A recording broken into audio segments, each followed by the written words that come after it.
लिखने वाले ने क्या खूब लिखा है, जात न पूछो साधु की। और कहने वाले ने भी क्या खूब कहा है कि जात न पूछो राहुल की।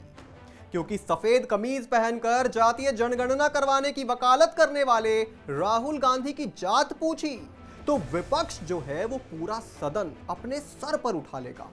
और हां, गलती से भी अगर जातिगत जनगणना हो जाए तो राहुल गांधी से जात ना पूछ लेना, क्योंकि उन्हें ऐसा लगता है कि देश के कई ऐसे नियम कायदे जो हैं वो राहुल बाबा पर लागू नहीं होते।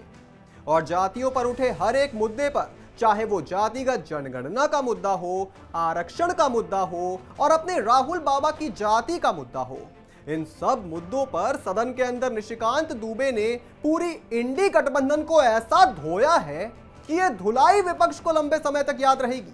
देंगे आपको विपक्ष में हो रहे इस हंगामे का डिटेल एनालिसिस। पर उससे पहले अगर आपने हमारे चैनल को सब्सक्राइब नहीं किया है तो अभी सब्सक्राइब कर लीजिए और बेल आइकन दबाना ना भूलें। नमस्कार, मैं हूं आपके साथ स्नेह श्रेयस। आप देख रहे हैं आई ऑन भारत। दरअसल गोड्डा से भाजपा सांसद निशिकांत दुबे ने जातिगत जनगणना पर विपक्ष के नेता राहुल गांधी के रुख पर एक ऐसा तीखा हमला किया है। उन्होंने कहा कि अगर राहुल गांधी जातिगत जनगणना कराने पर अड़े हैं तो उन्हें पहले कर्नाटक में इसे लागू करना चाहिए।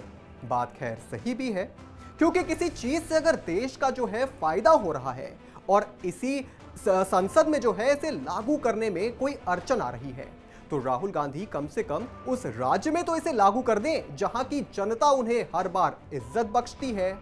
और अगर वो ऐसा नहीं कर रहे हैं तो जरूर मामला गोलमाल है। निशिकांत दुबे ने यहां पर यह भी कहा कि मैं कांग्रेस और सभी विपक्ष से यह पूछना चाहता हूं कि वे उन लोगों के लिए जाति जनगणना कैसे कराएंगे जिनकी धर्म या जाति में कोई आस्था नहीं है। यहां एक सवाल यह भी खड़ा होता है कि भाई आप तो दूसरों पर आरोप लगाते चलते हैं कि बीजेपी और उनकी सहयोगी पार्टियां धर्म की और जात की राजनीति करती है, तो आप ये जाति जनगणना की बात जो कर रहे हैं इससे जातिवाद को बढ़ावा नहीं मिलेगा क्या? या फिर आप ये सोच रहे हैं कि बीजेपी को उस तरह की जनगणना से डर लगता है जिससे अगड़ी जातियों के उसके वोटर नाराज हो सकते हैं? इसके अलावा बीजेपी का परंपरागत हिंदू वोट बैंक इससे बिखर सकता है। एक सवाल यह भी है कि आपकी इंडी गठबंधन तो खुद इस मामले में कंफ्यूज है। एक और राहुल गांधी जी संसद के अंदर कहते हैं कि घर घर जाकर लोगों से उनकी जाति पूछो। दूसरी ओर जब अनुराग ठाकुर ने खुद राहुल गांधी की जाति पूछ ली तो अखिलेश यादव चिल्लाने लग गए कि आप जात कैसे पूछ सकते हैं। तो पहले भाई आप अपने घर का जो मामला है उसको तो सुलट लीजिए। रही बात ओबीसी आरक्षण की, तो उस पर भी निशिकांत दुबे ने जमकर हमला किया। निशिकांत दुबे ने कहा कि 1952, 1957, 1962, 1969, 1971, 1977, 1980, 1984, 1989 और 1991 में कांग्रेस के घोषणा पत्र में उन्होंने कहा था कि वे ओबीसी आरक्षण के खिलाफ हैं। कांग्रेस ने मध्य प्रदेश में कभी भी ओबीसी का मुख्यमंत्री नहीं बनाया।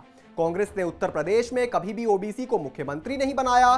दरोगा राय को छोड़कर कांग्रेस ने बिहार में कभी भी ओबीसी को मुख्यमंत्री नहीं बनाया। जब दरोगा राय ने ओबीसी को आरक्षण दिया तो आपने उन्हें दरकिनार कर दिया। 1977 में जब चरण सिंह आरक्षण देना चाहते थे तो आपने उनकी सरकार गिरा दी। 1989 में आपने वीपी सिंह की सरकार गिरा दी और चंद्रशेखर को ले आए। उन्होंने पूछा अगर आपके पास ताकत है तो आप 2011 से ओबीसी आरक्षण लागू क्यों नहीं कर पाए? अगर आपके पास ताकत है तो कर्नाटक में सामाजिक आर्थिक आरक्षण क्यों नहीं लागू किया गया, जहां आपकी सरकार पिछले 2 सालों से सत्ता में है?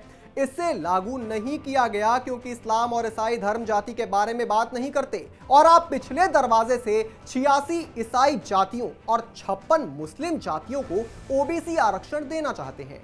निशिकांत दुबे ने यह भी कहा कि राहुल गांधी में साहस है तो उन्हें कर्नाटक में ओबीसी आरक्षण लागू कर देना चाहिए। निशिकांत दुबे ने कहा कुछ गलत बोला भाई?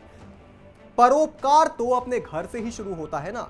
जितनी चीजें आपको लगता है कि देश के हित में है उन्हें आप कांग्रेस शासित प्रदेशों में लागू कर दीजिए, क्योंकि ऐसा थोड़ी है कि जहां आपकी सरकार है वहां सब कुछ बढ़िया चल रहा है। किसान आत्महत्या कर ही रहे हैं, आए दिन हिंसा की खबर आती ही है, तो आप पहले वहां सब कुछ ठीक कर दीजिए। और आपको जातीय जनगणना करानी ही है तो आप खुद से ही शुरू करिए। संसद में बताइए कि आपकी जाति क्या है, बताइए आपके दादा और परदादा की जाति क्या थी। खैर, हम समझ सकते हैं कि आपको ये बताने में हिचक हो रही होगी, क्योंकि जाति तो आपके पिताजी और दादाजी से आती है, दादी से तो आती नहीं है। तो आपके दादाजी का नाम तो फिरोज जहांगीर गांधी था, तो आपको जाति बताने में थोड़ी सी हिचक तो जरूर होगी। इस पर आप क्या सोचते हैं दोस्तों, हमें कमेंट करके जरूर बताएं। और भी तमाम बड़ी खबरों से जुड़े रहने के लिए आप देखते रहें आय ऑन भारत।